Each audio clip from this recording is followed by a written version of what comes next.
Hello, YouTube. So this is Lilo. Somebody, I think it was Wisps and Whimsy. I think she called me out. She's like, well, why don't you do a video response to it? So, all right, okay, I guess it will then.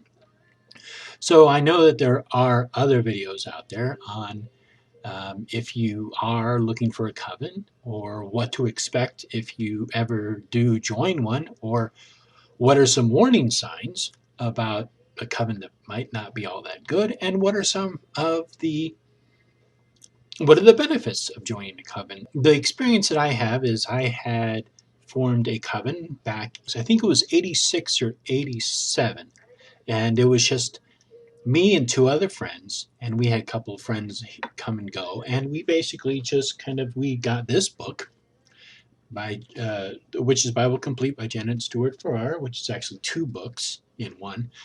And from that book, we created a coven, and we used the rituals out of there. We also wrote some of our own rituals, but it was already friends. They were already people that I knew, that I had built a relationship with.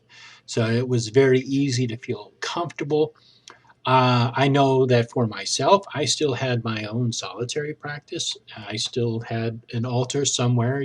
That lasted for a while till the high priest and the high priestess broke up, and it was an ugly mess, and it never got revived from that point. People split up and went their different directions. So one of the benefits of that particular way to form a coven was they were already people that I knew. Wasn't any politics, or there wasn't any personality conflicts. It was very comfortable. It just felt very natural. Later on, several years later, I tried to get into another group, and this was when I found out that usually they will have, not all covens, but many covens will have what they call an outer court. So it's usually a year and a day, or maybe a certain set period of time, depending upon the tradition. And this period is just to get to know one another, to see if it's going to be a fit. You get to know them, they get to know you, you get to, just kind of hang out with each other and get comfortable with each other. And if it's going to be a fit, then you can move forward. If it's not going to be a fit, then no hard feelings, whatever, you just go your own way. So I was with this particular group for maybe a couple of months, and it just didn't feel right. And I never really pursued it. Later on, just a couple of years ago, I found a group, and it was a Wicca 101 class that was put on at a local metaphysical store in Oakland, California. And I went to this group, and I met the people, and I met the high priestess, and I felt comfortable with them. And again, I went through getting to know them, going through the Wicca 101 class, I think for almost 6 months. And then we kind of went to an outer court, and that was another 6 months, 8 months, 6 or 8 months. It was a while. But I felt very comfortable with them, and I've stuck with that group ever since. Now, I know that not everybody is in a good geographical location where they can actually get together with people, and I have heard of people creating online covens, which is not a bad idea if it's something that you want to do. If you want to have some kind of companionship along your path, then that's something to look for. Or it could be that maybe you just live in kind of an isolated area where maybe there are a couple of groups around you, but you don't feel comfortable with them. I can understand that. Then probably chances are you just would be solitary. But if you ever have a chance to go to, like, let's say, some kind of a convention or a pagan pride day, I would suggest you do it, just so you can kind of get to know other pagans, and you know see if it is something that's comfortable for you, or something just to be around them. Just because you're around other pagans doesn't necessarily mean you have to believe what they believe.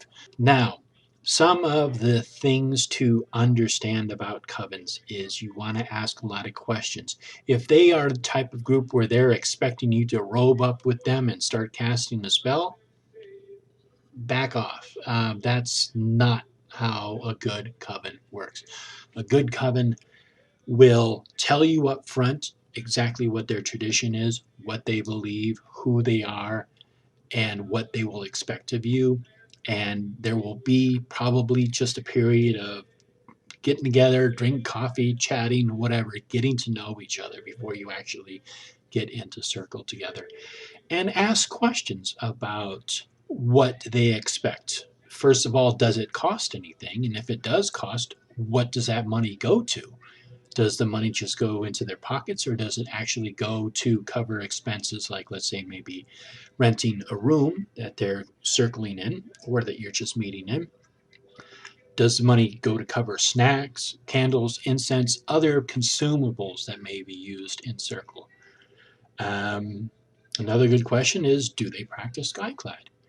If they practice skyclad and it's something you're comfortable with, then you can move forward. If they do practice skyclad and you're not comfortable with it, I would suggest just not moving forward, because that's something that they will do and they're going to expect you to do it. And if you're not comfortable with it, there's nothing wrong with that. It's just you're not comfortable with it. Also, who makes the decisions? Is it kind of a collective decision? Or does the high priest or the high priestess only make the decisions? Um, what kind of input would you have? Some of the warning signs would be um, being hazy on questions like the money, or skyclad, or that was the other one. What kind of what format of ritual do they do? Um, is it an eclectic group? Is it an Alexandrian group? Is it a Gardnerian group? Is it a miscellaneous group? If it is an Alexandrian or Gardnerian group, you can go and find out if they are legitimate, meaning that they are part of a tradition that goes back to it can be verified. And you can go to a website called Amber and Jet to find out if this particular group, like let's say you join a group and they say that they're Alexandrian and Gardnerian and they come from a lineage tradition, then you can find out if that is legitimate or if the person is just saying this, or they could be in bad standing in the general Gardnerian or Alexandrian community, and you know may not be trustworthy people, and you may want to find this out. Um, so you can go to witchvox.com, meetup.com to find out about covens and what groups are in your general area. And you can go to these groups with the anticipation that it's probably not going to jump right into ritual. It's probably going to be a little bit of period of time just to see if everybody's comfortable with each other. And like I said earlier, if they do expect you to circle with them right away, that's a big red flag right there. So don't do it. So, what are the benefits of being in a coven? Well, some of the benefits that I've experienced being in a coven is a feeling of belonging, a feeling of community, a feeling of being part of another family. There's really something nice about being able to celebrate a full moon or a Sabbath with other people who have a like minded interest. It's nice to just kind of hang out before and afterwards and just talk about stuff that's going on. It's nice to have other people that you can see face to face and exchange ideas with them. Um, and that can be nice. The other thing is that if you are going to join a coven, you will be expected to meet certain criteria for that group or that coven. And one of the criteria may be that you need to show up on X amount of dates. And if you can't make it on those dates, then and everybody has lives. You know, we have stuff that comes up, we have situations, we have things, we get sick, you know, something happens and we just can't make it. But stay in contact with them and let them know, hey, you know what, something came up, I'm not going to be able to make it tonight. Give them advance notice so you'll know, so that if it's a group that needs two or more people, if there's only going to be two people, then maybe they can, you know, they can do some kind of a different working or whatever. If you are part of a really large group and you'll be missed, you will definitely be missed in the circle, but at least the circle can continue without you. The other thing that can happen when anytime you get any kind of humans together into one thing is that, you know, there may be personality clashes. You may not feel comfortable with somebody in circle, or, you know, whatever. You can have personality conflicts with people in circle. And depending upon how bad it is, you know, you could talk to the high priestess about it, or maybe it's just something that is just not a good fit again. And, you know, you have to part ways. That happens too. So I think a lot of people have these misconceptions about what a coven is. You don't have to get rid of your own practice. You still have your own practice. They're not going to jump in a circle and expect you to strip naked and participate in some kind of a weird ritual. That's not what they're going to do. They're going to see if you are a good fit, and you are going to see if you are a good fit with them. And if you are and you decide to move forward, then that's great. If not, no problem. Don't worry about it. You know, you part your separate ways.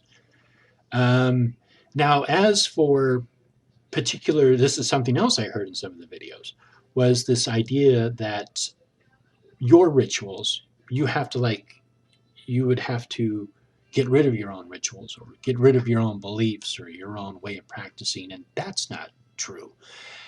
You will all need to agree upon what style or what framework you are going to, what how you're going to practice. And that way of practicing may not be exactly like you do on your own as a solitary, but it's just part of building it's a way of building a group mind. When you're on your own and you're doing your own thing, it's just kind of like that's you and you got your thing and you're doing it. But when you're in a group, you definitely want to be part and saying and thinking and acting the same way, so that you build this group mind, and you're able to use that group mind and that focus for a purpose, whatever that purpose may be. The purpose may be just to celebrate a Sabbath.